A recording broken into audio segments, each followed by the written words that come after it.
जिंदा गाय को कार से बांध करके पीछे, ट्रैक्टर में पीछे बांध दिया, उसके पैरों को बांध दिया, ट्रैक्टर से बांध दिया जीवित गाय को, और ट्रैक्टर चला करके ले गए 20 किलोमीटर दूर तक। उस गाय की पूरी खाल छिल गई, उसकी चमड़ी उधड़ गई, क्या दशा हुई होगी बेचारा। उसकी तड़प तड़प करके प्राण निकल गए। गौ सेवक जब तक पहुंचे, उसको हॉस्पिटल ले गए, तब तक उसके प्राण निकल गए।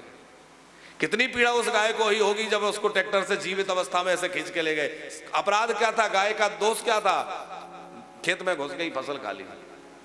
अब जब छोड़ देंगे और डंडा मारकर निकाल दिया, गोचर भूमि हमने बचने नहीं दी, सारी गोचर भूमि पे हमने अपना कब्जा कर लिया, सारी गोचर भूमि को हमने जोत लिया।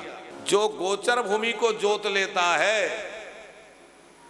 उसकी पीढ़ियां नष्ट हो जाती हैं, वंश समाप्त हो जाता है, और भयंकर नरक मरने के बाद तो भोगना ही है, लेकिन जीते जी भी उसको भयंकर कष्ट भोगना पड़ता है। इसलिए भैया, यदि गौ माता के गोचर की भूमि किसी ने दबा रखी है, उस पर फसल उगा रहे हैं, तो तुरंत भैया उस लोभ से बचो और उस गोचर की भूमि को छोड़ दो, वरना कुछ नहीं बचेगा। गोचर भूमि को हमने पूरी तरह से अपनी खेती बना ली, और अब अरे गाय हमारे घरों में नहीं, हमारे खेतों में नहीं घुस रही है, बल्कि हमने गाय की जमीन में खेत बना लिए हैं। गाय हमारे खेतों में नहीं आ रही है, हमने अपने खेत गाय की जमीन में जाके बना लिए हैं। तो बेचारी गाय कहां जाए?